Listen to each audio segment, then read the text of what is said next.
Hello, fellow gamers, and welcome back to the Phalantis Plays. Oh, wait, today, as you can see, there is nothing behind me. Well, there is, but you just cannot see. Yes, and it looks like my hands are coming out from nothing. Uh, yeah, still messing around with this green screen. It's a little difficult because I'm not in a pitch black room, so it's hard for me to control the lighting. I got a big window in front of me. So, yeah, sometimes the little green on the edges here is going to show. But no worries. Today we're going to do something a little different. No Warframe today. Today we're going to review the Path of Exile Sentinel trailer. And then we're going to look at the patch notes they released afterwards. And we're going to see what kind of builds we're looking forward to doing next League. See what changed. See what the future has in store. So, come along with me on the journey. Let's do it. Okay, here we are. Hmm. Hmm. Okay. Let's see here. Up Discord. Oh, I should probably actually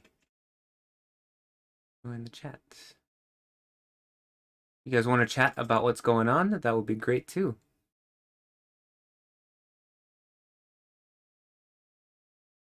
I'm in like Flynn. Okay. Let's get this dog and pony show on the run, huh? Let me just double check. Make sure the volume is working. Oh yeah. Hope it's not too loud.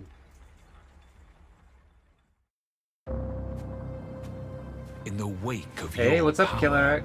LG Killer. has arisen. Starting to Dark sentinels. take a look at this Hungry for a share. new patch. But these cruel constructs can be harnessed. Okay, so it looks like we get Take some more them, minions. Bind them to your will. We can get up to 3 minions at a time. Test and tinker. Combine and reconfigure. What? And together, you will find your fortune. Yeah, the new update. Some sentinels are powerful. Which so you can like Others construct are your own dangerous. golems. But in a world with shifting Can they die? stars, Oh, they read. monstrous Oh, they added threats keystones to the Atlas? That's insane! and valuable And treasures. Uber Pinnacle bosses? Oh, wow. You will need them. The sentinels Interesting. await your command. Yeah, how you doing, LG? Have you seen this already? Wait a minute. We gotta talk about that for a second. That was pretty insane. There was a lot of information that was flying at us there.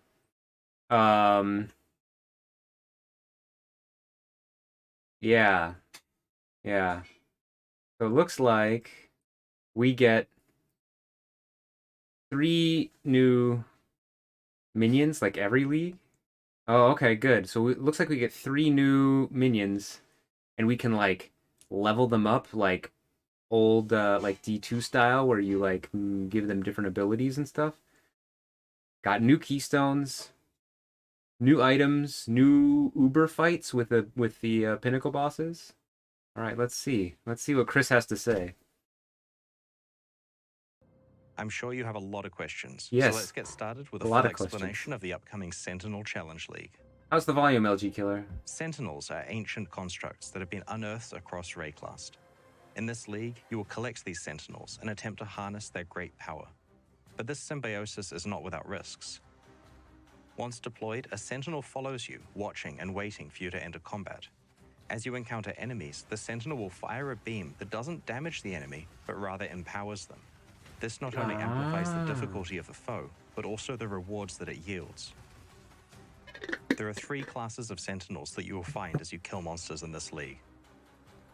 Stalker Sentinels will follow you for around 30 seconds, empowering dozens of monsters before they dissipate. This is like a build your own breach or delirium effect, because you control what monsters you're fighting when you deploy the Sentinel, and through various means that we'll describe shortly, you're also in control of how much the monsters are empowered. Okay. In contrast to Stalker Makes them Sentinels, stronger. Pandemonium Sentinels are designed for mass area of effect, and typically only fire one shot. But this shot really counts, chaining between monsters to affect an entire screen full of foes at once. So that's This good. class of Sentinel can be very dangerous because it empowers so many enemies at one time. Okay, so this is good for... The final class, Apex Sentinels, can only empower rare or unique enemies. They fire fewer shots but have a much larger impact on difficulty and reward. Okay, so it looks like one is made for, like, in general, like, as you're walking through, not very many mobs on the map. The second one is going to be for whenever you have a lot of mobs, like when I was doing the leveling at the end of this league with all the breach and stuff like that. And then the last one is for, like, boss killers or maybe essence harvester or something like that, whenever you want to get more rewards from the unique guys.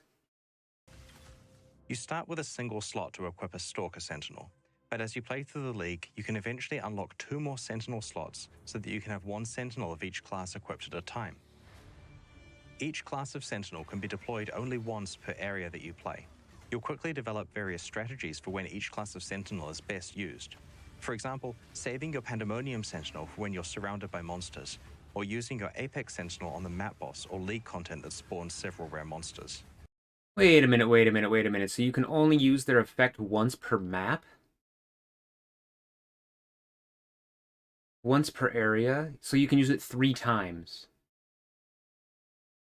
I don't know if I like that. That's like... It seems a lot like Focus to me.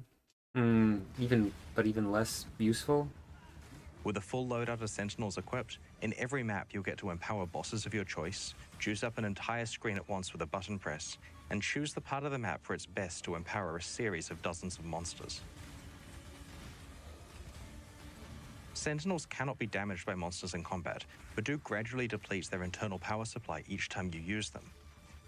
They can be found as you play and are incompatible with traditional Rayclastian crafting techniques. However, new Sentinels with different properties can be assembled from the depleted husks of others that you have used until their internal power supplies ran out. We'll explain that crafting process in more detail later on. Okay, that was a bit strange. I'm not exactly sure if they mean you can only use it once per map, or if you can use it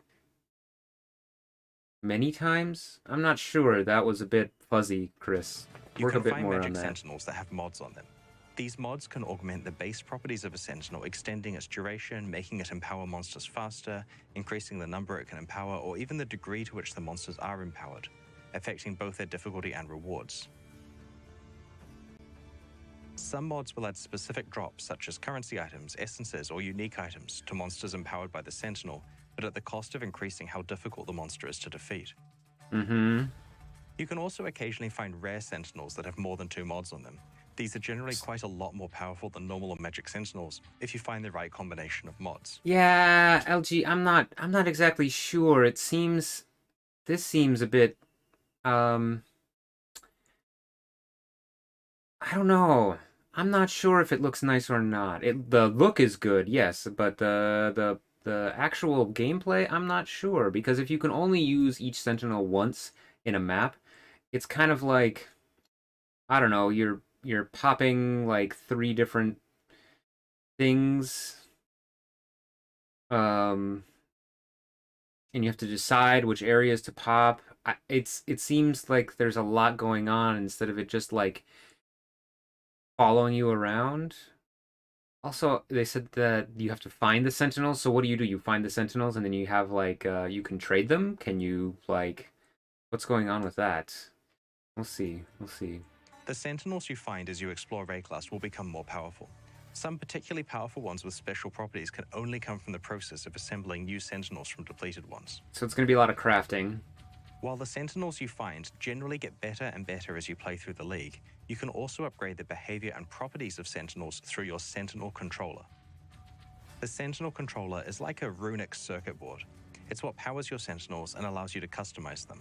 There are specific nodes for each of the 3 types of Sentinel, so you can customize the properties and behavior of all of them, or potentially focus on your favorite base types. As you play through the league Interesting. and kill more and more enemies affected by your sentinels, your controller will gain power. You start with 4 units, which is enough to power your first sentinel slot and your first runic node. By the end game, you are able to work up to 30 power units. So this which is like a enough for mini almost half tree. of the controller to be powered at once. So this league we're gonna have 3 trees.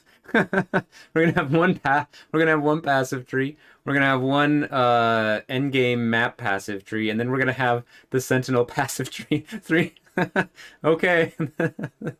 So how do you choose which runic nodes to power? You do this by connecting them together with filaments. Power flows from the top of the circuit through the filaments until it is all in use by the nodes you have connected. You can set up filaments in advance and they'll automatically be used as more power becomes available. Moving filaments around has no cost. It's basically like a planning tool that gradually gets activated as you gain more power throughout the league.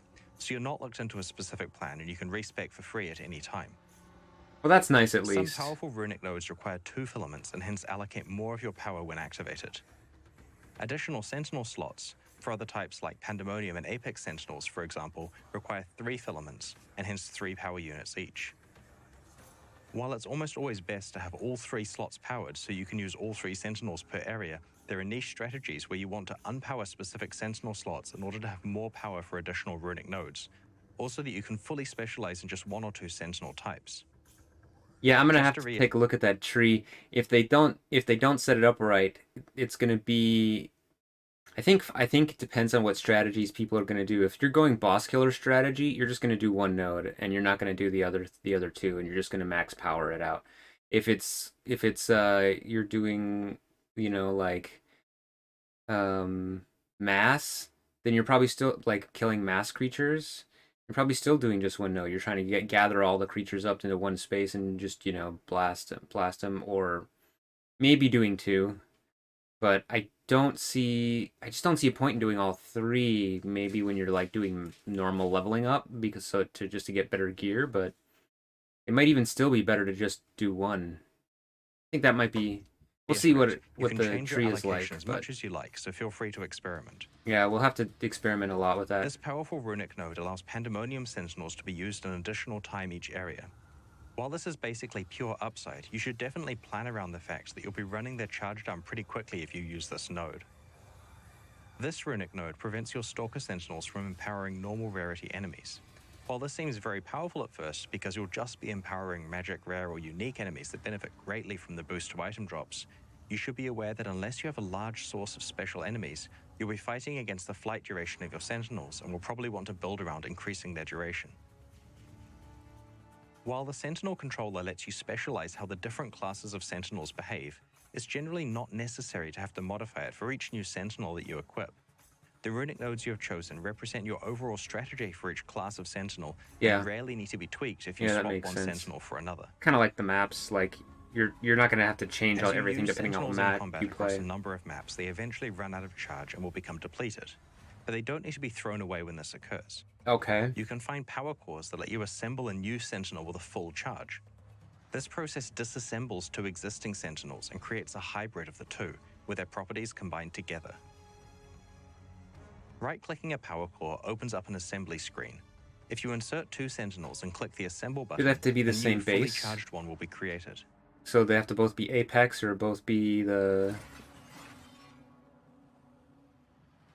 lots of crafting. It looks like they're tradable too, so there's going to be a lot of people trying to build and sell sentinels. This process is a complex and unpredictable one that can either it looks like they have to be input sentinels or potentially produce new ones that weren't based on either of them. Yeah, it looks like they have to be the same base. The base type of the sentinel could either be the left input sentinel, the right input sentinel, or an entirely new one that can't spawn naturally and can only come from this process. The same applies to its modifiers. You generally get a mix of modifiers from the 2 input sentinels, but sometimes they have their tiers upgraded or entirely new mods added, occasionally including ones that are exclusive to the assembly process. The end result is that you're usually getting sentinels that are similar in function to the depleted ones you have combined, but occasionally mutate in new ways, producing results that unlock more power and possibilities. Alright, see ya, LG Killer, thanks for checking in. Will come from lucky combinations of depleted sentinels that have just the right mods. It's also possible to assemble 2 sentinels directly into one of the many valuable unique sentinels. Oh, there's unique sentinels. Okay, those are gonna be... Yeah, okay. Specialized Those are power gonna be cores good. exist, which influence the assembly process to greatly increase the chances of various interesting outcomes occurring.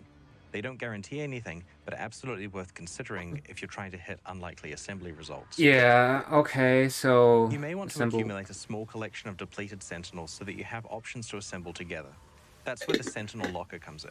It's a free object that you can place in your hideout that allows you to store Okay, well... stacks of each of the sentinel currency items, as well as a tab full of each of the 3 categories of sentinel.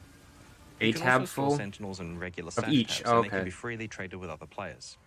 The sentinel locker's affinity for sentinels Yeah, this will is gonna also work be... with regular Basically, stash Sentinels tabs are while gonna this be like a league is new active. currency, I think.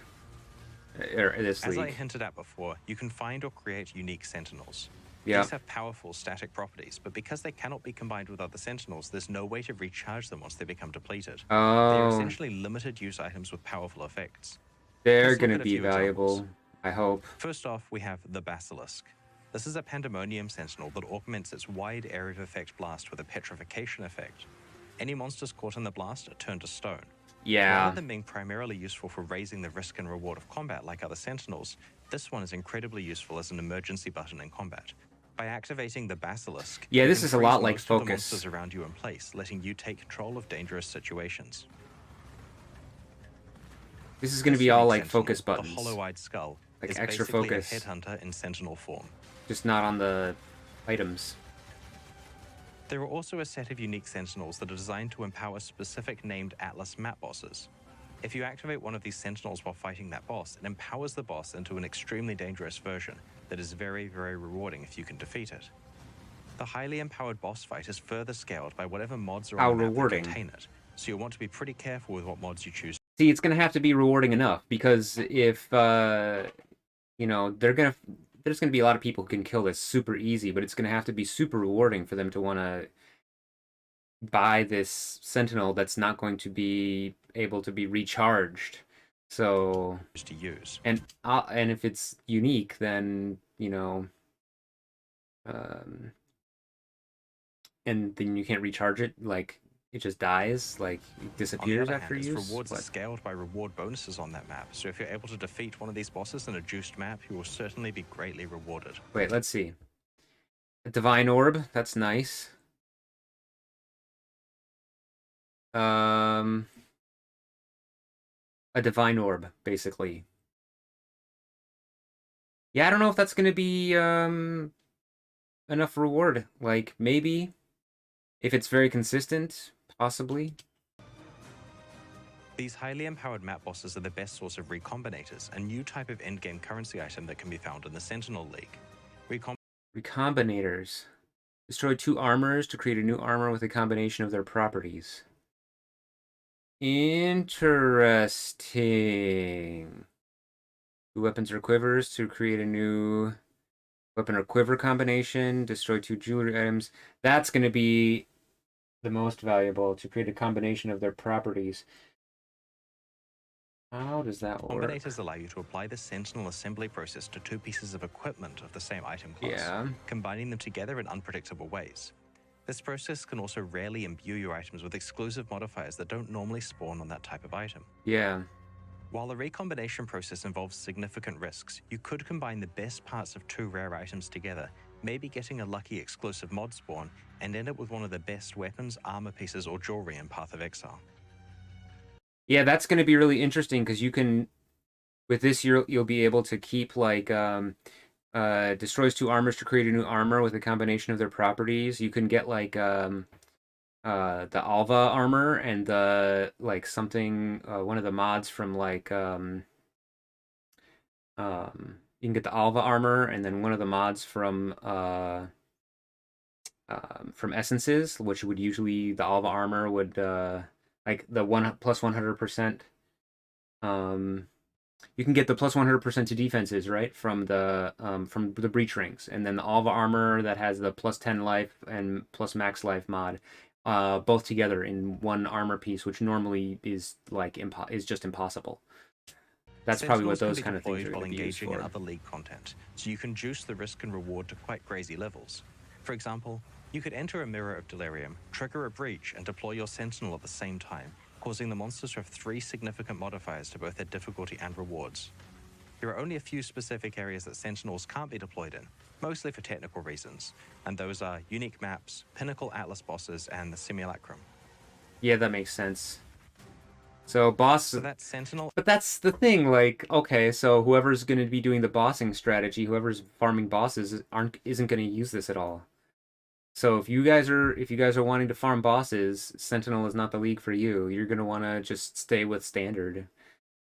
If that's what your main goal is, farming bosses, this is not the league for you.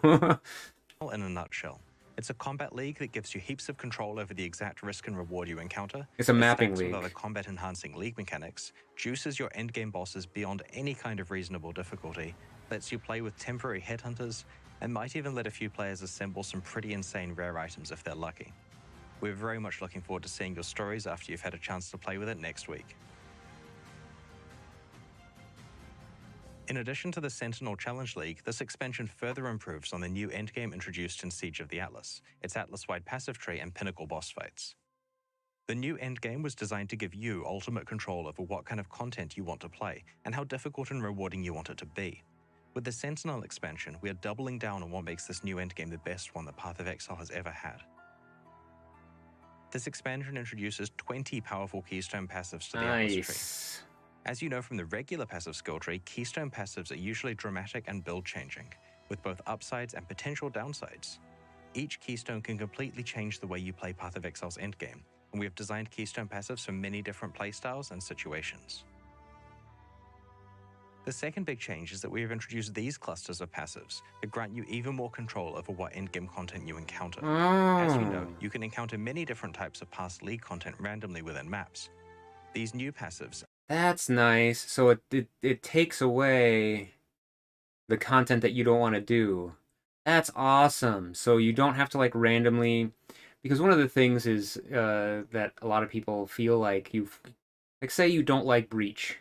You come across a Breach. Well, you feel like you kind of have to do it, right? Otherwise you're missing out on like equipment, money, some, loot. So you just do it, even though you don't enjoy it. So this is nice. You can just cut out the things that you don't like. Allow you to prevent content you don't enjoy from appearing randomly, while simultaneously causing other content I like to this a lot. At a higher rate. This is really cool. Aside from the obvious convenience of only encountering the past league mechanics that you choose, this system is great for target farming specific content that you have juiced on your Atlas tree. Thirdly, we have created incredibly difficult and rewarding Uber versions of 7 pinnacle boss fights, which can be accessed via 6 new Keystone passives. These fights are designed to challenge the absolute best Path of Exile players, and suffice to say, they are brutally difficult. Yeah, but again, you're not going to be able to play their pinnacle fights. So if you're not going to be able to use Sentinels in any of this. Let's take a look at some. So it's like the new league totally like nullifies all of this change. Some of the new Keystones and boss fights. The Singular Focus Keystone makes it significantly more likely that your favored maps will drop. If a map drops that is not one of your favored maps, it will be converted into a random currency item. Oh, that's going to be an auto. Means that you'll exclusively see your favored maps, and outside of that, more currency. That is an auto equip. Realization of the "I only want to play one map" dream that some players have. Yeah. It also helps players who are over-sustaining maps and would rather just get extra currency items. Yeah. The Stream of Consciousness Keystone prevents you from modifying your maps with fragments or scarabs, but means that when extra content is being rolled for your maps, each of the base chances is 50% higher. Interesting. So you can go scarabs or no scarabs. Yeah. This is really useful for players who don't want to have to think about juicing their maps and would just want to all can go. Constant moderate bonus instead. The following 2 Keystones are for very advanced players who have completed their Atlas trees and want to get a very specific outcome with all of their skill points. The Wandering Path Keystone increases the effect of small passives on your Atlas skill tree and disables all notable passives. Oh, I don't think that's going to be that Design well Keystone used. increases the monster pack size in each of your maps by an amount proportional to the number of notable passives you have allocated. That's going to be the another trade-off is auto that small passives have no effect. Oh, maybe not. Ooh, that's an interesting one. Grand These design two is an keystones are interesting very one. good for specializing into maximizing pack size and quantity at the expense of specific league content, Yeah. which is great for general Magic Find builds or divination card farmers. Mm-hmm. The Twist of Fate keystone changes the behavior of corrupted rare maps in unpredictable ways. Upon entering a map, you may be sent to an alternative map of the same tier with randomized modifiers. All of the master missions, scarabs, and Kirit crafts applied to the map will also be randomized. This process will not pick an outcome that was already on the map, so it always shifts it to a new property that you didn't have before. Why? This What's means the that you can bonus? play all of the scarabs, master missions, and maps that you enjoy, and any leftover ones can be randomized to new outcomes, which are guaranteed to not be the ones you started with. This may have some interesting economic consequences as well, with players feeding bad scarabs or maps into the Twist of Fate lottery. People aren't going to do that. The Wellspring of That's Creation and Dance of I Destruction. don't think that's going to be very used. I think people are just going to convert them using the normal conversion process that we have now. They'd rather, wouldn't you? I mean, wouldn't you rather just get rid of two scarabs and an orb to get a possibility of getting a better scarab, like rather than wasting the scarabs trying to get a map that you don't want to play? Yeah. Destruction keystones change the ratios of monster life and damage in maps on the Atlas so that they're more dangerous and less tanky, or vice versa. Monsters in your maps deal what? Less damage, more life. In Okay. maps on the Atlas so that they're more dangerous and less tanky, or vice versa. These two keystones are designed to be remedial, allowing players with an abundance of offense or defense to normalize themselves so that they can handle the content better.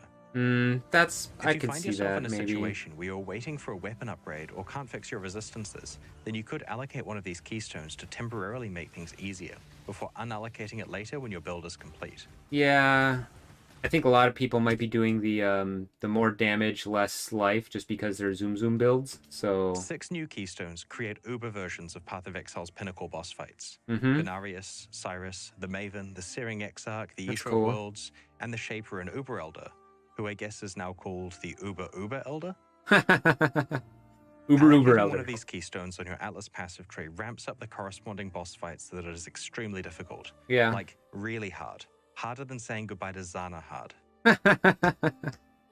Only allocate these keystones if your character is extremely powerful and you know you can handle the challenge. Yeah. In general, the encounter's rules are modified to be far more punitive and difficult.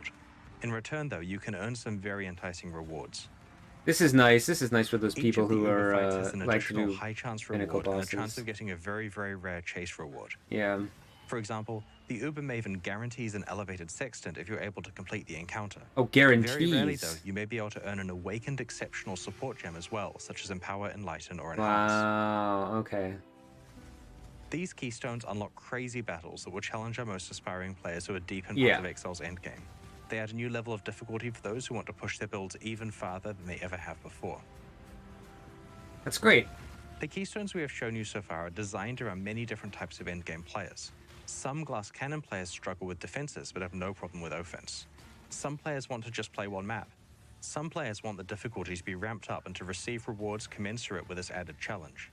The keystones also let you identify a specific reward, type of content, or playstyle and know exactly how you can get the most out of it. Yes, I do like that this philosophy, what they're doing with the map There are a passive number tree, of other new keystones that we'll reveal before release. giving people Like more the ones we have options shown about you what they today, like to these play. keystones require you to consider your endgame plan in an entirely new light. We're very interested to see what strategies you will use to try to conquer the new Uber Pinnacle bosses. Before we get into the new unique items, there are a few other endgame Atlas changes that we should cover. Okay. We are removing Vinctar's Square and Doyani's Machinarium from the Atlas of Worlds because they are not natural map drops. Oh. You can still get and play these maps, of course, but they Okay. aren't counted for your overall Atlas completion anymore. Interesting. So are they The adding Atlas something? passive points have been moved to rewards for defeating the Infinite Hunger and the Black Star. I see. Okay. So We have rebalanced influence altars and maps. They now feel a lot different than they did in the form they were introduced in Siege of the Atlas. okay. Their downsides now feel more impactful and they have more diversity of rewards, including new rewards.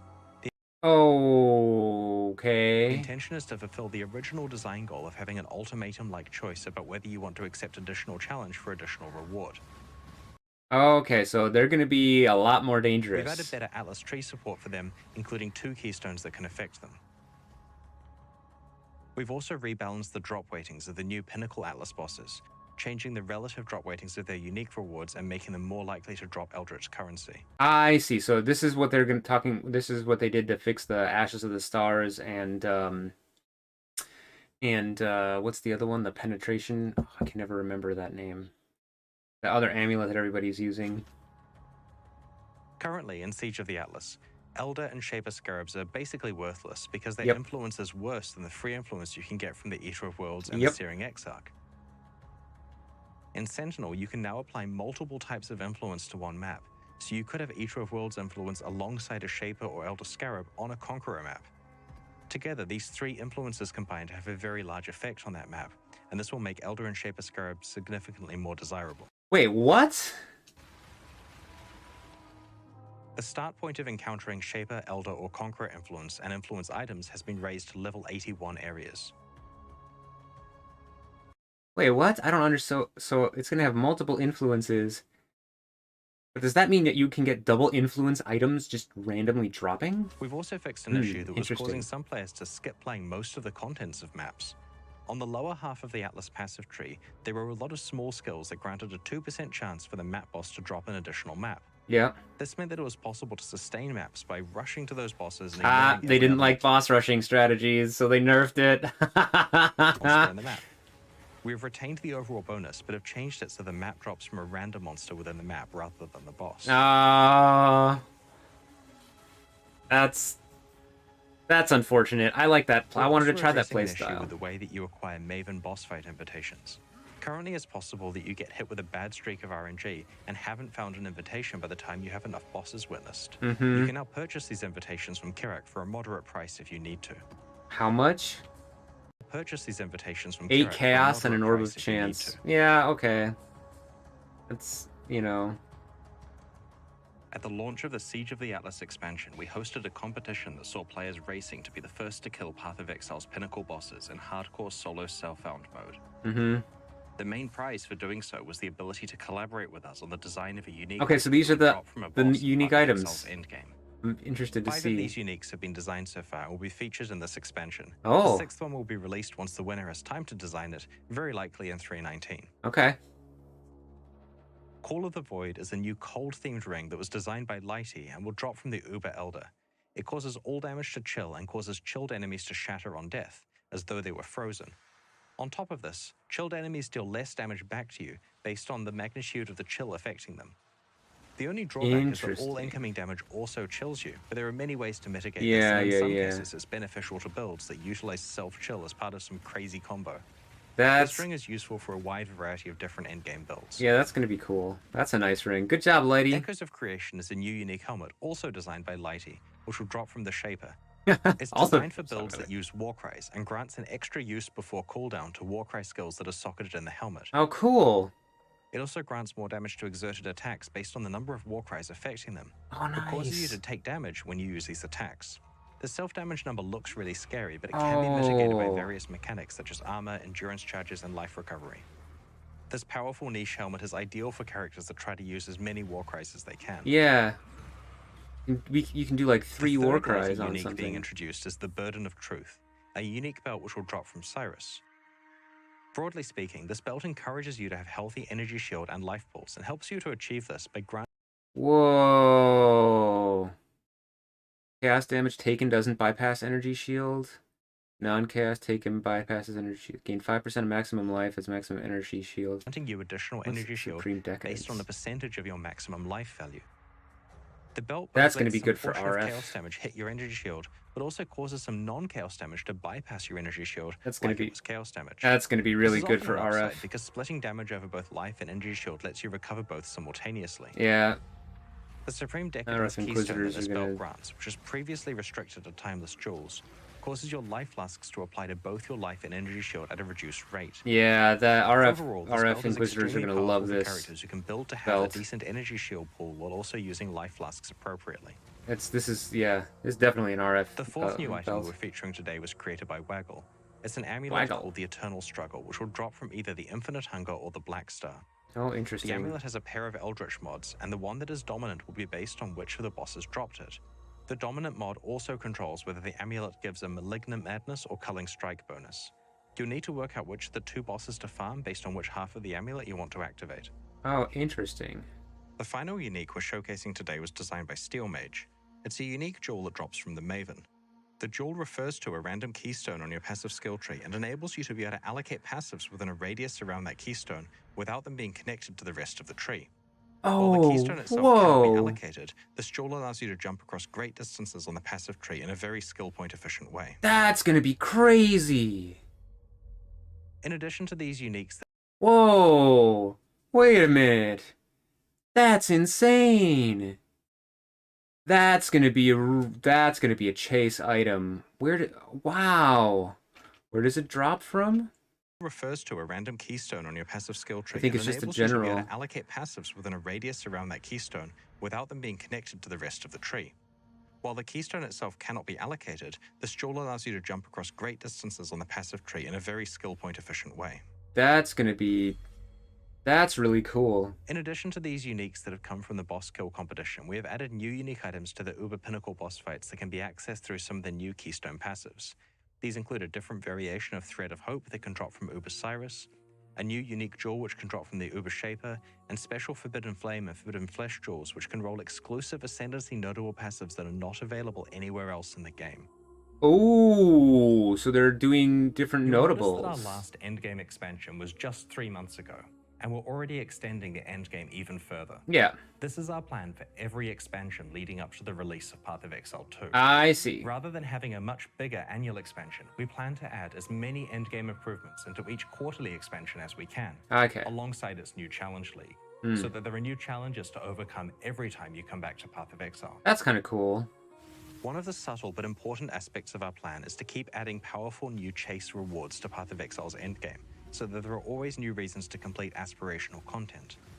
The boss kill competitions are great because they not only create these rewards, but also immortalize the achievements of some of Path of Exile's best players. So they're going to continue to do the We're going item to run thing. another boss kill competition at the launch of Sentinel. This time, players will have to defeat the Uber versions of boss fights that are unlocked by the special keystone passives. Okay. We'll post full information in the lead up to release. Okay, cool. We're going to try something new with character balance in this expansion. All right. We're intentionally making no changes to character power. That What? means no nerfs, no buffs, What? nothing. Every single build and build guide made What? for Siege of the Atlas will work exactly the same in Sentinel. You can start planning your league starter right now with full confidence about exactly how it's going to play. What? However, build exploration is still required in 3.18. Sentinel introduces many difficult challenges, both in the Challenge League itself and in the endgame. So no nerfs, no And you're buffs. going to have to work out a plan to create characters that are able to handle this content. What? At release, you can hit the ground running, knowing with confidence which builds are a good starting point for you. We don't intend to do this character balance freeze every release. For example, 3.19 definitely contains planned changes to character balance. Even though there are no character balance changes in 3.18 though, we have still made some changes to actual game content. For example, let's talk about the changes to monster modifiers. Oh. Magic and rare monsters in Path of Exile get a lot of their power from their modifiers. We came up with the majority of the monster mods over a decade ago, and only substantially added to them with the introduction of the Nemesis and Bloodlines leagues in 2013 and 2014. Mm-hmm. These mods are unfortunately showing their age.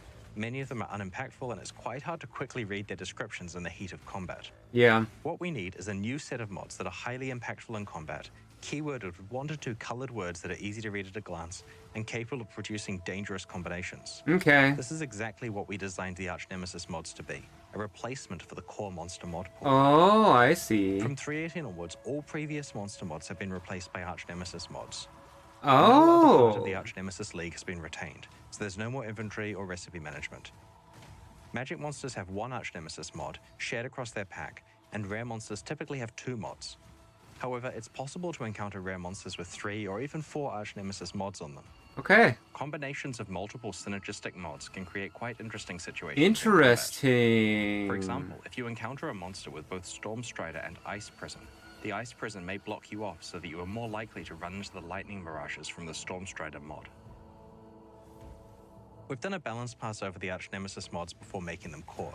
Some have certainly had their power reduced, particularly when applied to magic monsters. We have also changed how monster experience and drops are calculated, so it's now far more about the difficulty of the mods than about the proportional Wow. size of the Okay, monster. good. Various Nemesis and Bloodlines modifiers that were not represented in the Arch Nemesis mod pool have been added in different ways. Okay. So they're making monsters different. I like that. I like that. It's a Path of good Exile's change challenge too. system has remained the same for the last 21 leagues. Hmm? For Sentinel, we had a look at whether there were any easy ways we could update it based on what we have learned over the last 6 years. Our plan is to retain the model of 40 challenges with rewards that unlock as you progress through them, Okay. but with a goal of providing substantially more challenge to endgame players and substantially more rewards to go with it, of course. In order to achieve this, we have crunched down the easier challenges so that the first reward unlocks after only 6 and the second at 12. These are equivalent in difficulty to 12 and 24 challenges from the old system. Okay, okay. This change gives us a lot more space to ramp up to some incredibly difficult challenges towards the end. So it's going to be which will hard to take a get the lot of 40, time and skill but to it'll be complete. easier to get the first There are now 2. 10 different rewards you can unlock, which comprise 2 complete armor sets, each with a pair of wings. Cool. But be warned, the challenges you must complete are much, much harder than any that we have ever seen. That's cool. So you can get the full gear. We've been experimenting with support for game controllers on the PC version of Path of Exile. During the Arch Nemesis League, we began a beta for controller support and have been making improvements based on your suggestions and feedback. We're pleased to announce that controller support on PC will officially launch alongside the Sentinel expansion. This also means that Path of Exile is now fully playable on the Steam Deck for those of you who are lucky enough to have one so far. Nice.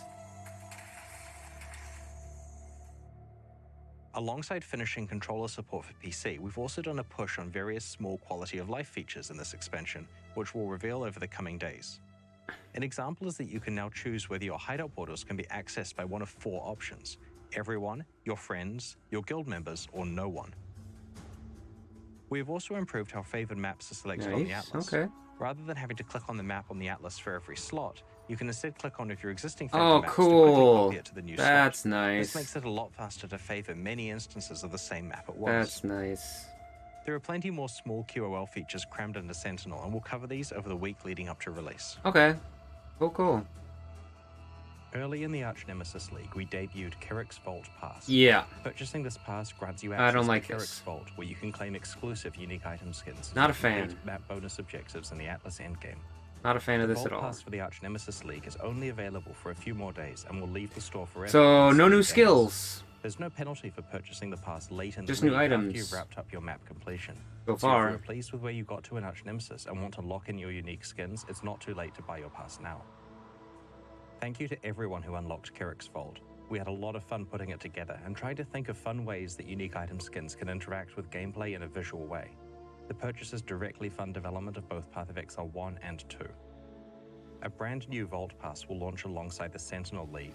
Like the previous one, there are 8 exclusive unique item skins that can be unlocked as you complete map bonus objectives. We'll Yeah. post full details on these new rewards closer to launch. Okay.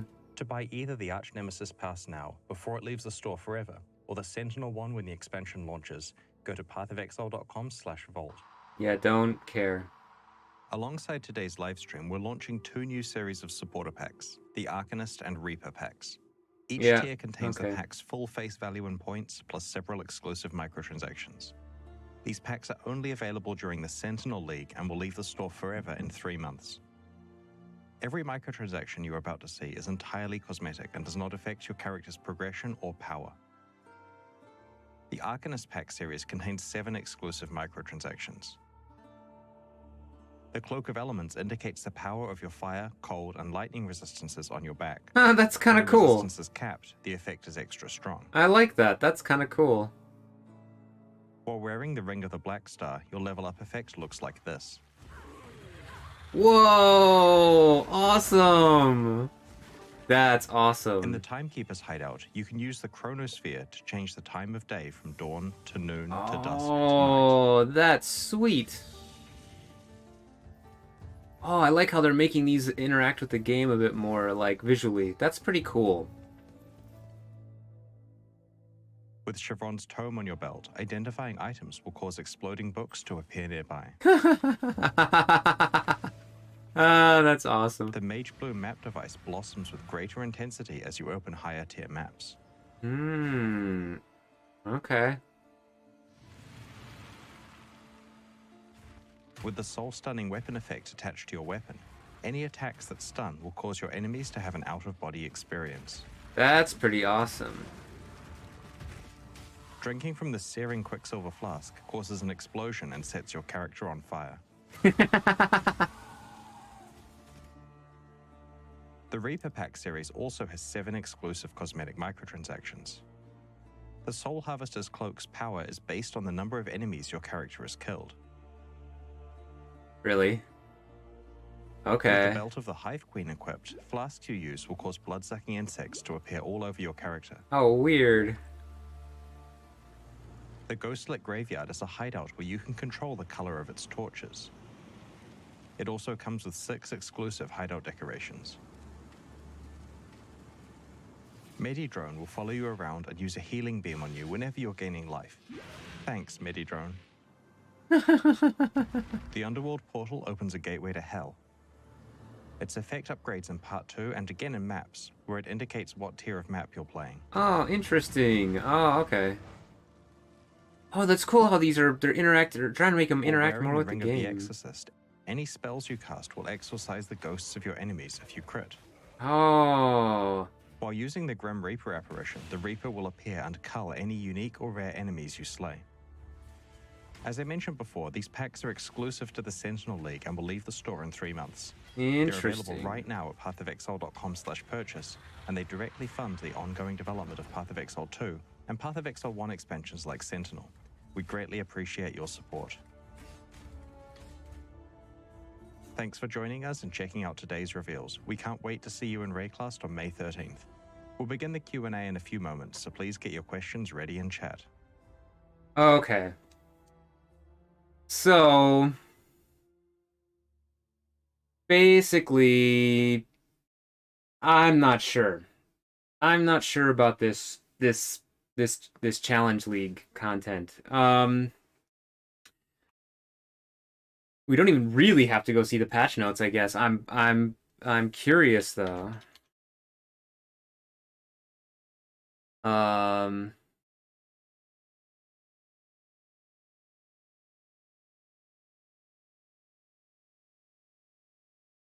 I just went there anyways.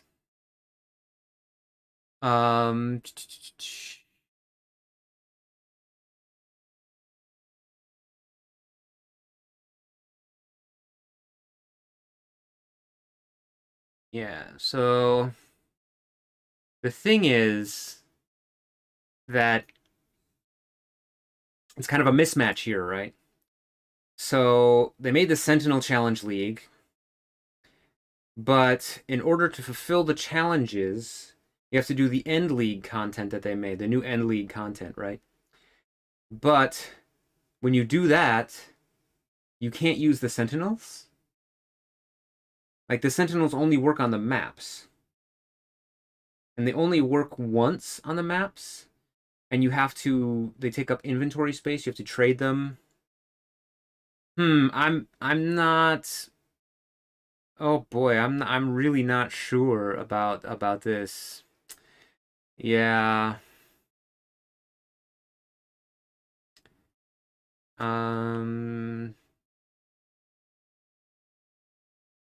You have the Sentinel controller. What does the Sentinel controller look like? Sentinels don't run out of charge. They can be combined. So basically, if you want to do this content, you're gonna have to be doing you're gonna have to be doing crafting. There's not really a way for you to interact with this without doing crafting.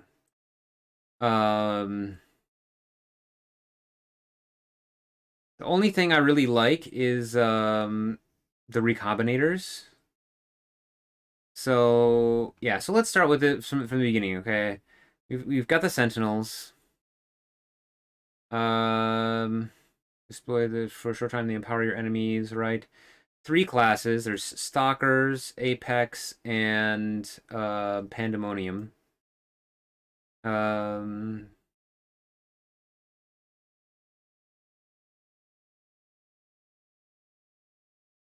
You have a tier. You'll have a very small passive tree for them. Okay, so when they run out of charge, you can't recharge them. You have to combine them together with a new power core to put a new Sentinel in that gets some properties from both, but not Um, but not guaranteed, right? Hybrid Sentinel can be exclusive variant-based types or mods that can only come from the assembly process, and unique Sentinels. Um,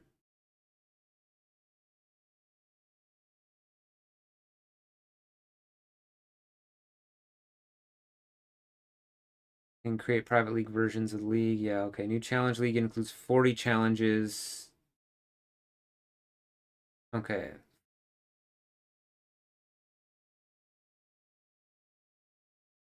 Six. Okay, so the 40 challenges are going to be more difficult.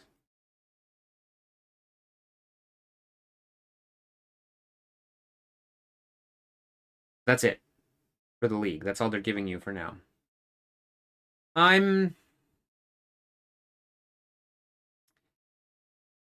hmm. I'm not sure. I think if you oh boy, I think that the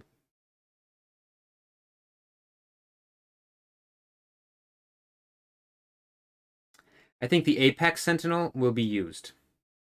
It'll be used because it's easy to just be in an end game around it. You just go to a map boss and you use that Sentinel and then get the more rewards and that's it, right? Um, the Stalker Sentinels, Pandemonium Sentinels, just don't, because even if you do a wide swath of enemies, okay, so you're in a map, you're in one part of the map, there's a whole bunch of enemies around, you hit it, but then there's that many enemies in every other part of the map, like, and then you have to, if you want to keep using that one, then you have to tinker with it, right? It runs out of charges. You got to combine it. You got to recraft it. You got to buy stuff. You got to keep track of all the different currencies and keep the different Sentinel stuff. And it just seems, you know, for the other two, for the Pandemonium and the Stalker Sentinels, just don't think people. I think people will use them, but I don't think like people use them in the beginning and like when they're leveling and stuff, just to try to get some more gear maybe. But even then, it might not be worth it for people to have to take that time to do the crafting, right? Because crafting takes some time. You have to think about stuff. You have to use different gear. You have to see the outcome if you want to use that sentinel or not, or maybe you have another sentinel that you would rather use. The Apex Sentinels, probably people are going to be just going for very specific ones, or they're going to be going for the unique ones, the unique Apex Sentinels, which are just going to be doing bosses for the maps. However, they kind of nerfed that strategy, right? If they had the map sustain from the bosses themselves, like they did in the last league, then people would definitely use them. But the boss rushing strategy, that's out now. I mean, no, there's just not really a way to do map sustain unless maybe people will use this as like a replacement effect. They'll use the Apex Sentinel and then they'll kill the boss and then to farm the currency. That's probably a way to do it. That's a way to do it, I think. Yeah. But other than the Apex Sentinel, I don't think any of this is going to do anything other than the Recombinator currency. This is really cool. I like this. But I don't think anything else with the Sentinels is going to be, it's just going to be too finicky. People aren't going to want to deal with it. I also wonder if that passive tree is across all characters, or if it's character by character. Oh, excuse me. Okay. They introduced power core, transforming power core, amplifying power core, yada yada yada for all the sentinels, weapon recombinator, armor recombinator, jewelry recombinator. I know the armor recombinator is going to be good. The jewelry recombinator is going to be good. I'm not so sure about the weapon recombinator. Could be possible. I'm not sure which weapon mods are only available with like Alva and but this will definitely make all of the temple farming and the delve more or yeah, temple farming, delve. I'm not sure what other modifiers are like still linked to certain content, but it yeah, could be pretty good. And it seems like they work on every kind of armor. Like you can do synthesized armor along with influenced mods, influenced armor, so you can get like a double influenced item and then with elevated stuff and combine it with a synthesized item. I don't know, like what's gonna happen there, but okay, we'll see how that works.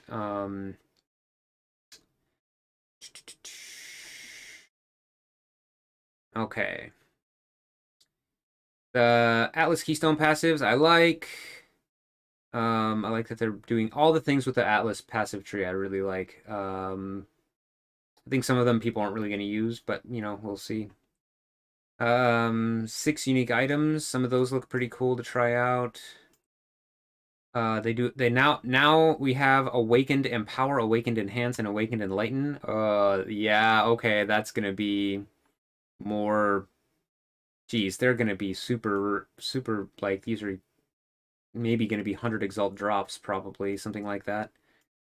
Especially if you level up and then corrupt to get the higher level, and yeah, you hit that. That's gonna be a couple hundred. That's gonna be like in a Enlighten worth a blood mage or something like that. Diff cards are cool. Didn't really talk about that too much. Um, New audio cue for Flask. Okay, continue to incrementally improve the sound art effects. This I like a lot. The Arch Nemesis modifiers, they're changing and then they're making it go to rare monster modifiers. That's nice. Less modifiers, you get a easier chance to see them, so it actually feels like you're, taking a chance to look and fight at the monster. That's pretty cool. And the modifier, the quantity and rarity is determined by the type of modifiers on the monster. That's cool too, because then people can start fighting a monster. They can look at a monster, see if they want to kill it or not, and then leave it alone, depending on if they want to, um, you know, just skip until they have hit certain magic monsters with super rarity. I don't know if that's going to be so um, used so much, but it's nice that they actually it looks like the magic monsters they're trying to make them a little more difficult, so you actually feel like you're fighting them instead of just like walking through the map to the map boss, and then hopefully you can kill a map boss, right? So it seems like they're actually kind of regaining a bit more of their power, which is cool. A cool way to deal with power creep.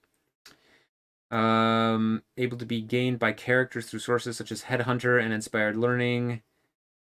But you can only have one instance of each modifier at any given time. Okay. That's a big one, actually. Wow, that's a Headhunter nerf. I think that's a Headhunter nerf. Huh. No longer will you be able to gain infinite different mods. Interesting.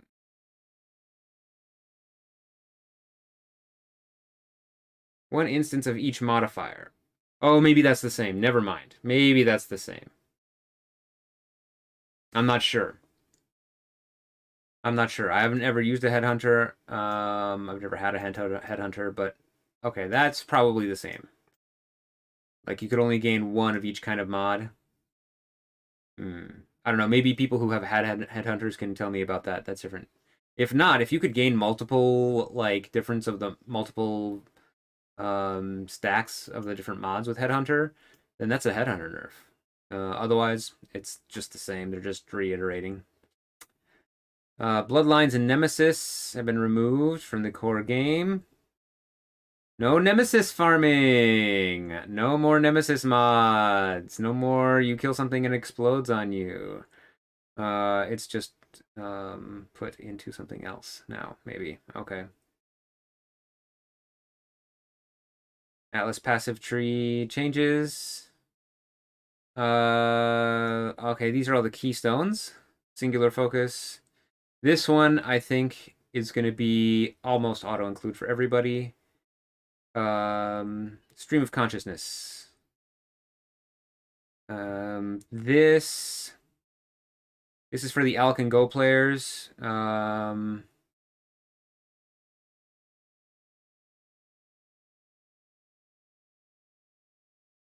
Yeah, might be useful in the beginning when you don't have so many. This will be very useful for people in the beginning of League when they don't have so many when they're not getting so many scarabs. But probably after the first week, most people aren't going to be using this. Well, Spring of Creation, monsters deal 25 less damage, 50% more life. I think this one probably won't be used that much except for by newer players. Because actually the 50% more life is a damage buff, right? Even though it's 25% less damage, 50% life is a damage buff. I think that maybe they would need to do a less percent life buff. Maybe only 25% more life, like they did this with this one. I think a lot of people are probably going to be doing this because the 25% life will make him zoom more. Unless they just do ridiculous amounts of damage and they're totally glass cannony, then this will be, people will use this. Let's see. Twist of Fate. Corrupted rare maps are, yeah, this I don't think people are going to use. I think people would rather just use their scarabs to try to get different scarabs rather than to do maps and content that they maybe don't want to do, maybe aren't interested in. Maybe you can do a combination of this with the new other new ones. Remaining 7 Atlas Keystone passive will reveal in upcoming new posts. Oh, okay. So they added those. I think these are down. Yeah, they did a lot of Atlas passive trees. So they did they did some new passives that are like removing content. So maybe if you get the content that you don't want and you use this and then it removes that, but then they can't re-roll the other ones that you don't want either. You'll use Twist of Fate. Maybe that could be useful. That might take some experimentation. Um, Wandering Path. Notable Atlas passives grant nothing. 100% increase of small Atlas passive skills. This might be the one that people want to use for the increased MF. Problem is that they don't get the increased. Well, no, they'd still get all the increased pack size from the top. So yeah, I think the MF people are going to be using this. Grand Design. Small Atlas grant nothing. Your maps have +1 increased pack size per allocated noble. I don't think too many people are going to be using this. Maybe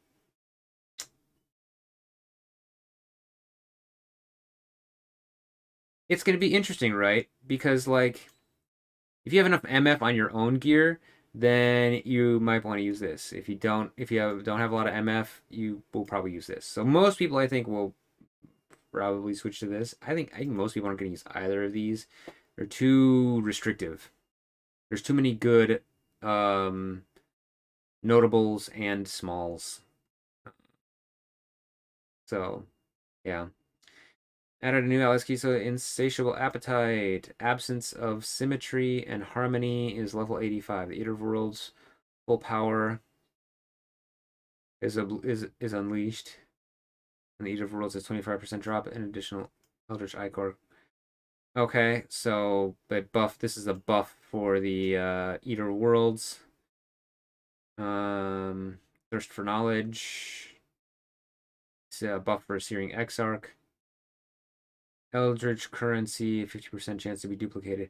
Yeah, people are just doing Eater of Worlds. Eater of Worlds is going to be the guy still.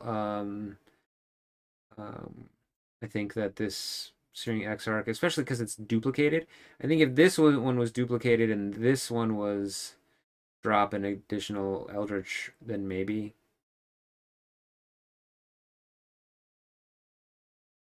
Oh, but this is Eldritch currency. Oh, this is only Eldritch Ichor. I see. Oh, they're trying to make. I see what they did there. They're trying to make Searing Exarch more people want to farm it. So yeah, maybe that's enough. This is a better buff. Eldritch currency items dropped by the Searing Exarch have 50% chance to be duplicated because it's any item. And this one is just an exceptional Eldritch Ichor.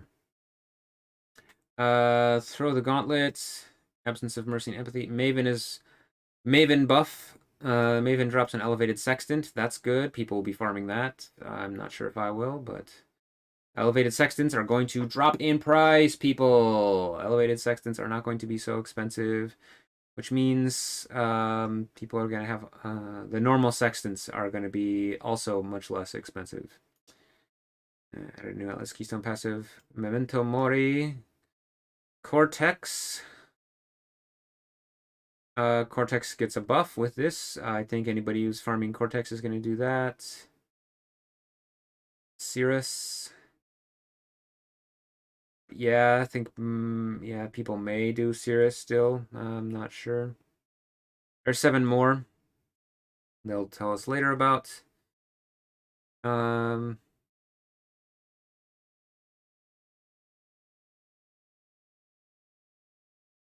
Okay. So you cannot do the Awakened support gem with Cirrus unless you're doing Uber Cirrus now. Now you have to, if you're doing normal Cirrus or, yeah, now if you're just doing normal Cirrus, you get a random Conqueror's Exalted Orb. And higher chance to get a Conqueror's map, which is nice. Guardian's Aid. Now bosses have 1% chance to drop. Oh, they just changed the name.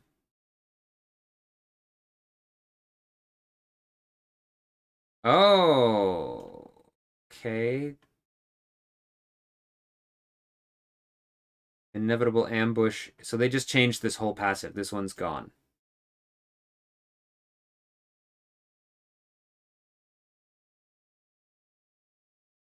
Change this passive and moved it to a different place. Remnants of the Past gives +3 chance to drop an Elder Guardian map. Oh, okay.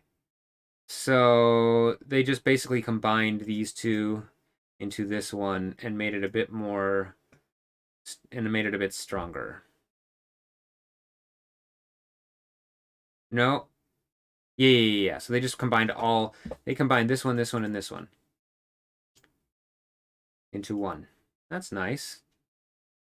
There's just a chance for additional actually map to drop from map bosses and the history have all been changed to chance for one monster in each of your maps to be dropped by an addition to drop an additional connected map. Yep, that's a definite nerf for boss rushing strategies. New notable Atlas Black Thumb grants your maps have no chance to contain the Sacred Grove. Yeah, these ones, the no chance. So no chance for Sacred Grove. No chance for Breaches, no chance for Metamorph, no chance for Blight, no chance for Abysses, no chance for Delirium, no chance for Legion, Ritual, no chance for Smuggler's Caches, no chance for Expedition. I will probably be using the Expedition one. I do not like that content. Light of the Dawn no longer grants Eldritch Embers found.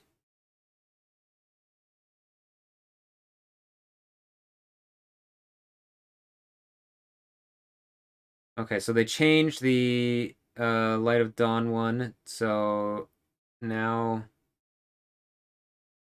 50% chance to send the influence of seeing the Exarch first appears in your maps. Okay, so they just buffed the last part of it. Ah, okay. So they made the chance of it first appearing higher. Instead of the other one is overall more chances. I don't know if that's enough of a buff for the altar. Possibly. There's probably still going to be more um of the other Eater of Worlds altars, right? Hmm. Small as passive that granted influence monster packs in areas have increased pack size are now found as either monster packs influenced by the Eater of Worlds in your as increased pack size. Okay, that's definitely a nerf for pack size, or monster packs influenced by the Searing Arc. Ah, okay, so they changed it instead, so it's gonna be only one or the other. You can't do both of those little nodes and then get increased pack sizes on both sides. Shadow of Hunger now grants 30 to find Eater of World altars in your map. Okay, so they nerfed the Shadow of Hunger and they buffed the Light of Dawn.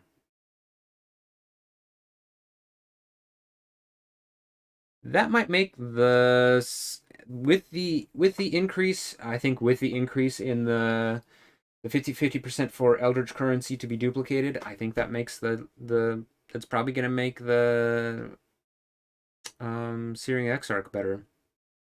Because you have a 50% chance to spawn the altar when it first appears, and this is only a 30% increased chance now to find them in your maps.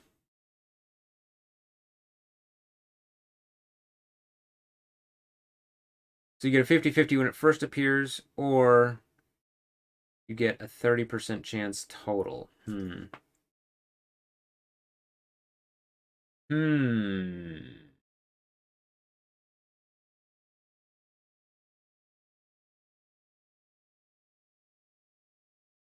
I'm not sure. We'll have to see how that plays out. That's going to be interesting.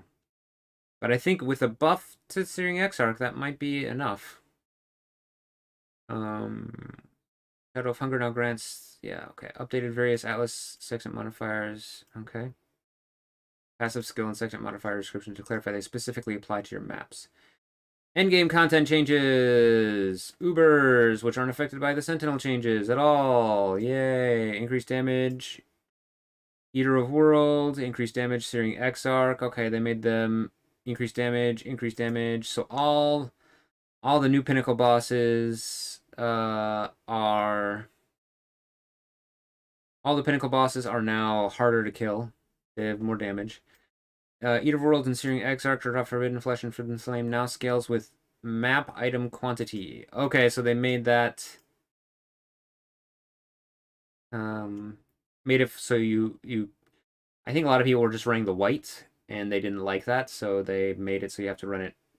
If you want the increased chance, you have to get it. You to get the Forbidden Flame, Forbidden Flesh, then you just have to do rare maps, which makes the bosses harder with the increased damage. So it's going to be harder to get the Forbidden Flame, Forbidden Flesh now.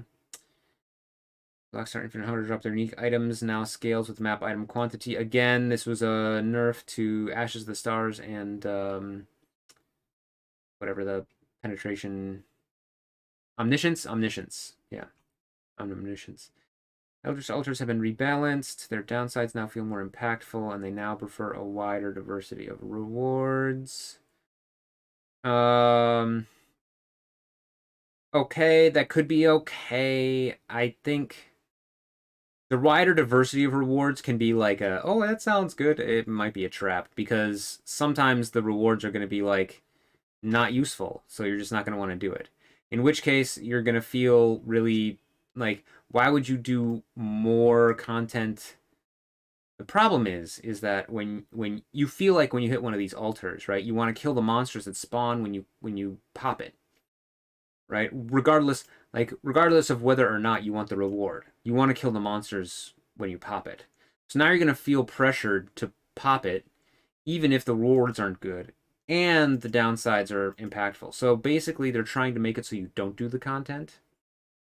Yeah, I'm not sure about that. Elder Shelter option that scarabs dropped by slain enemies have chance to be duplicated has been replaced. Okay. And it causes div cards to be dropped by slain enemies, have a chance to be duplicated. That's not as nice unless they add a higher chance for div cards to be dropped. Minions to drop Burning Ground and Death no longer scales off the main hand attack damage of the monsters because you high variance damage over time. Burning Ground on Death from Flame Honey causes clouds on death from certain zombies. I'm not sure what exactly that means.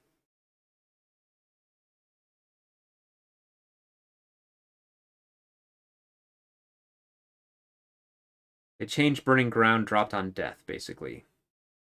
And Caustic Clouds on death. So it's going to be more... It's going to be based on something else. I'm not sure what. Maven's Invitation drops more frequently. Kirika's offers Maven Invitation for 8 Chaos. Maven releases all bosses at once modifier cannot roll anymore. Okay. Shaper or Elder Influence can be applied alongside Eater of Worlds and Searing Exarch and Conqueror. Can they be applied with each other too?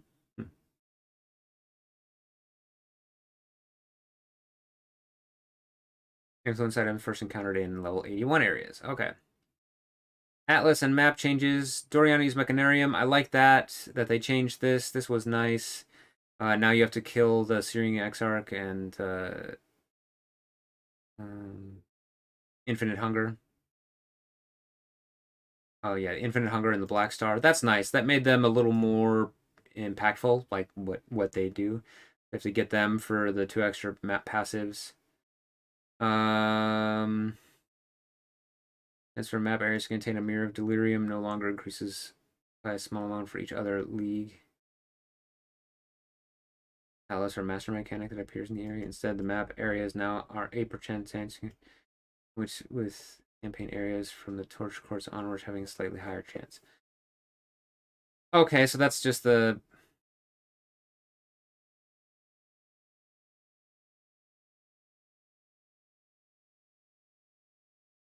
each other league, Atlas, or master mechanic that appears in the area.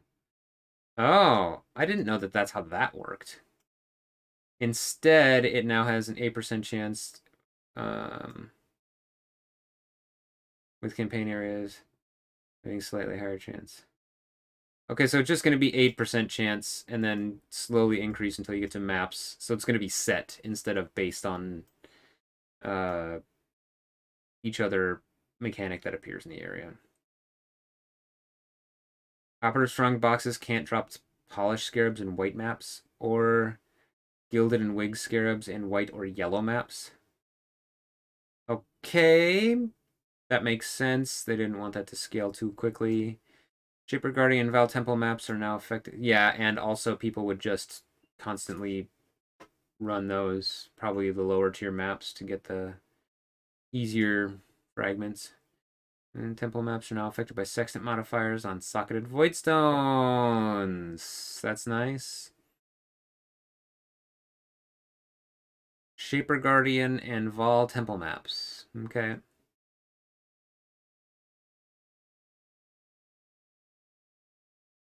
Scouting reports are in those as well. Crafted Harbinger map modifiers no longer state that areas contain mysterious harbingers. Oh no! And the infused Harbinger map modifier now. Oh. Okay, that's a nerf to Harbingers. Harbinger's going to be less effective this league. Keurig no longer offers a mission to kill invasion boss. No longer sells map with modifiers that cause the area to be inhabited by an additional invasion boss. Okay. They removed a map type from Keurig. Maps have been added back to the Atlas. Alleyways is back! Okay. Alleyways Arena, Burrows Bug, Hellenic Core, Crystal Ore, Desert Factory, Foundry, Fungal Hollow, Lava Lake, Geyser, Park Pit, Ramparts, Brief. Let's see, Terrace, Tropical Island, Villa, and Wharf. Okay. Removed. Anything? Maps are which maps are removed? Liberty Coves, Dig, Flooded Mine, Forbidden Woods, Forking River, Ghetto Graveyard, Haunted Mansion is out. Silos out.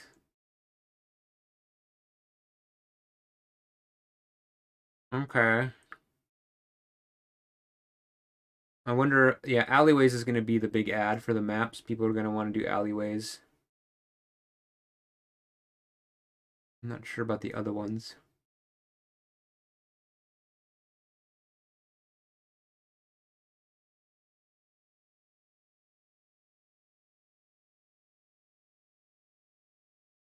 Map tiers have been shuffled. Change some blighted stuff.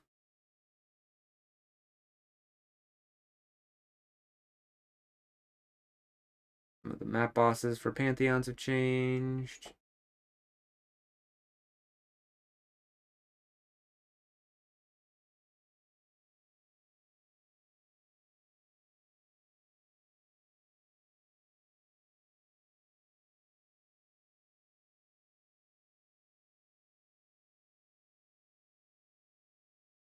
Vaal vessels found in the Vaal Temple map no longer have bonus chance to drop in the Vaal Temple maps. Okay, no longer bonus chance.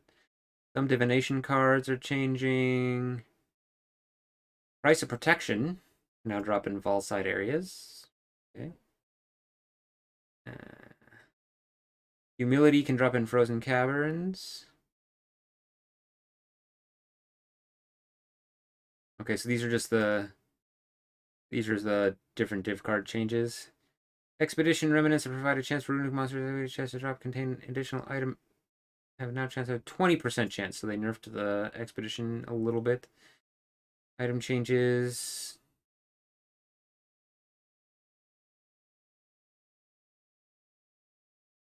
These are for div cards. All div card item changes. Monster balance changes. Grasping vines. Longer break. Take longer to break than other sources of grasping vines. Okay. Reduce the base movement speed reduction for almost all. Reduce the base movement speed reduction. Reduce the base movement speed reduction. Okay, that's a little bit reductive. No, I guess. So grasping vines got a nerf from monsters. That's nice. Keurig League is going to be Fortune Favors the Brave. Okay, Breach, Anarchy, Essence. Essences is back. Domination, Metamorph, Harvest, and Delirium. Harvest! Okay, this is totally a crafting league. You can get Harvest with 12. That's going to be huge. People are going to be doing this all day long. I think people are going to be doing Harvest or Essence the most. Delirium also. Wow, this is definitely... yeah, but Harvest, that's crazy. This is you're going to get some crazy items this league. Some user interface changes. Who can access your hideout portals? That's nice. Maybe that changes also for the party play. Selecting map favorite slots. Yeah. Okay. Don't have a flash tab. Any tabs? Unique stats tab affinity. Okay. Oh, that's nice. You can search for unique items on the unique stash tab. Influence of the currency tab is renamed to exotic. Display of various currents items in the default loot filter. Some other quality of life changes. This is controller support, bug fixes, and that's it. So, biggest news, no nerfs, no buffs, nothing is changing. Which means other than like the items that they added and the nerfs and buffs to the Atlas passive tree, nothing is really changing. I am not sure about this league, to be honest. I really don't think I like the Sentinels. I don't like that they're only single use per map. I don't like that they can't be used on pinnacle bosses. I understand that it's hard, or it would be like just weird for them to do that. But in that case, then make them just make it so you have to choose just one Sentinel, because then people will choose whichever one whichever kind of thing they're trying to target. and then make that sentinel able to be recharged so that people like at least make it so that people can like have the item. Like if you want it to do the recharging thing, I understand that, but just make it able so that they can just craft it with a thing to recharge it. I don't understand why you have to have it destroyed and then remade every time. I think that's just gonna kill the whole mechanic. Um, because you can't get the good item. Like, why are you gonna pay a bunch of money for a good item if it's just a consumable, right? Like, I understand that for currency because you get the currency and then you can create the item that you want to keep for your character. But uh creating currency that is single use in a map, like maybe if it was multiple use and you could like, you know, make a cool drone and then have it come through with you and then you use it a bunch of times in a map, eventually it dies, you get a new one, right? Use it a bunch of times in a map. But the fact that you can only use it once in a map, only people who are doing map boss farming are going to do this. And that got pretty nerfed, unless the rewards from the Sentinel is good enough. So yeah, I again am debating on whether or not I want to even do this league. I really like the endgame map content. I really like all that stuff. I don't like the Sentinels. I don't wanna I don't necessarily want to deal with getting and having to constantly reforge and recraft Sentinels. Like, I have enough reforging and recrafting to do with items, right? But then you have to have a whole different at least they give you a different chest, right? It's not going to take up your main inventory, but even that's going to fill up fast. That's going to fill up fast, and people are going to feel obligated to pick up all the sentinels and then all the sentinel currency, and then just some people are just going to be reforging sentinels and um hmm yeah, the fact that you can't use them, they don't buff you, they buff the enemy. You can't use them on pinnacle bosses. So basically, endgame pinnacle boss farming, you guys are not playing Sentinel League anyways. Like, to finish the league challenge, you can't use Sentinels. Why? Like, this doesn't make sense. Maybe if they made it so like instead of them getting the buff, you get the buff or something. I don't know, but like it doesn't make like this just seems like a terrible idea. Why would you make a challenge league in which the challenge cannot use the mechanic that the league is created around? Like you're basically just playing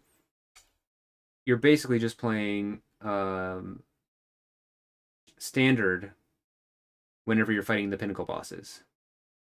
Like the difference between the pinnacle bosses, the elite pinnacle bosses with the new keystones and whatnot, like that's all just going to be like it is in standard. I mean, the only reason why you'd want to play them is if you're like Lady or something and you want to you're doing the hardcore and you want to you want to be involved in making the new items, right? If you're really good at hardcore solo self-found and you want to make the new items, then you do the league. Otherwise, why? Why would you do the league to actually finish the in-game content? I mean, maybe if you really like the idea of constantly having to recraft your sentinels and then having extra actions that you have to do every time you have to pay attention. Oh, this there's a whole bunch of enemies around me. I better do this sentinel. Oh no, I pressed the wrong button. It's not that sentinel I wanted to do. It was the other sentinel. Oh, okay. Well, I guess I can't use that sentinel in this map either. Okay, well, what do I do now? Like, I think it's extra button mashes. This is why people don't play focused. Like, people don't like focused as a mechanic. I have never seen armor or builds with focus as included in the mechanic because it's a one, and even that you can rebuild focus, right? You can use that multiple times in a map, but this you can use it once in a map, but it takes all that time to craft and recraft and find and maintain and manage that currency.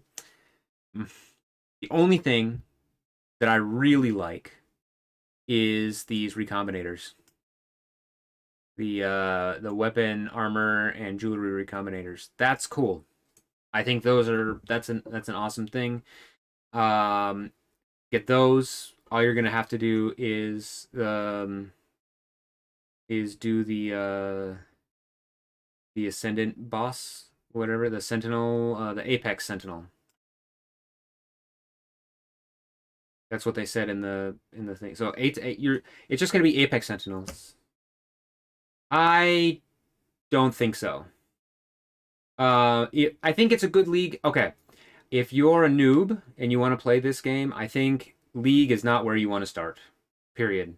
I think you just want to start with Standard, which means start anytime. Start anytime you want to on Standard. Hi, Waku Waku. Thank you for the question too. By the way, thank you. I don't. This league, I don't even know if I'm gonna play. I'm debating because the only thing that is gonna happen, like, the only thing that's gonna be different between League and Standard in this is these recombinators, and then on top of that having to deal with crafting some items that will eventually decay. So I don't think this is a good league for noobs to start. I think this is. I think noobs should start in Standard anyways because there's too much for this game to start in League. Yeah, no worries. And actually, if you want to play in Standard, hit me up on the Discord because I like playing in Standard. I've got a lot of fun characters, and they don't go away. I'm really debating. I'm very much debating. I'm gonna look. I'll probably look and see what other people think about this. I'm gonna see, what the consensus is, and then I will probably make my decision. And I'll look at a couple other builds and stuff to see what people are doing. Since nothing got buffed and nothing got changed, it's it's a fine time to enter anything that you see from last league, Waku Waku, that you want to play is good this league. Any build you want to do, you don't have to worry about anything changing.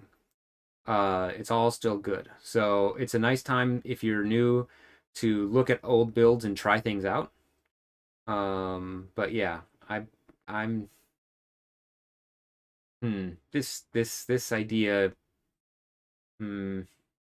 Yeah. If they had them do it, if you could play their abilities multiple times per map, then maybe it would be okay. I think that would be fine. But since it's only once per map, right?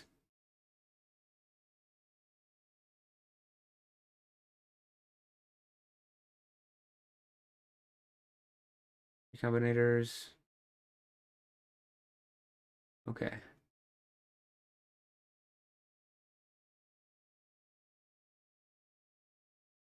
Okay, because I think he talked about it here. While the Sentinels you find monsters.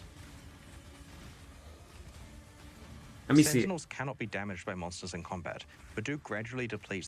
I want to see, because he says it here. I want to make sure. Apex Sentinels can only empower rare or unique enemies. They fire fewer shots, but have a much larger impact on difficulty and reward. You start with a single slot to equip a Stalker Sentinel, but as you play through the league, you can eventually unlock 2 more Sentinel slots so that you can have 1 Sentinel of each class equipped at a time. I want to make sure I get this right. Each class of Sentinel can be deployed only once per area that you play. Yeah. You'll quickly develop. Each class of Sentinel can be deployed only once per area that you play. Yeah. You'll quickly develop various strategies for when each class of Sentinel is best used. For example, saving your Pandemonium Sentinel for when you're surrounded by monsters, or using your Apex Sentinel on the map boss or League content that spawns several rare monsters. Yeah. See, it doesn't make like it can only be used once per area. I just don't like. He wouldn't even use it here. This isn't the Apex boss. These are 3 bosses. You don't want to use it here. You want to use it on the Apex boss. So you're not going to even use it here. This is not what people are going to do with that.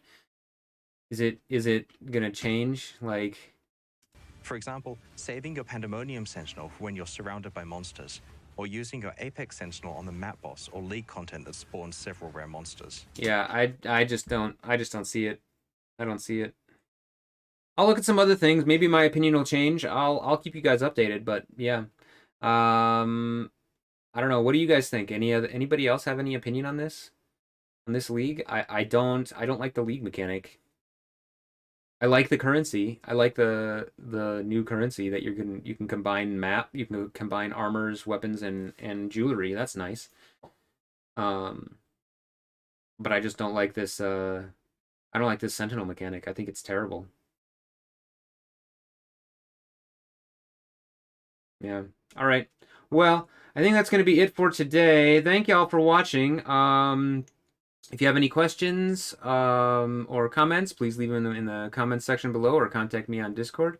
Please leave a like, follow, and subscribe if you'd like some more Path of Exile content. Starting next week, I believe I will just be doing Path of Exile. Warframe is going to be out for a few weeks at least. While the new league starts, and as I get a bit more burnt out on Path of Exile, I'll be playing some more Warframe, so check that out. Yeah, thanks y'all for watching. Have a good one. Bye bye.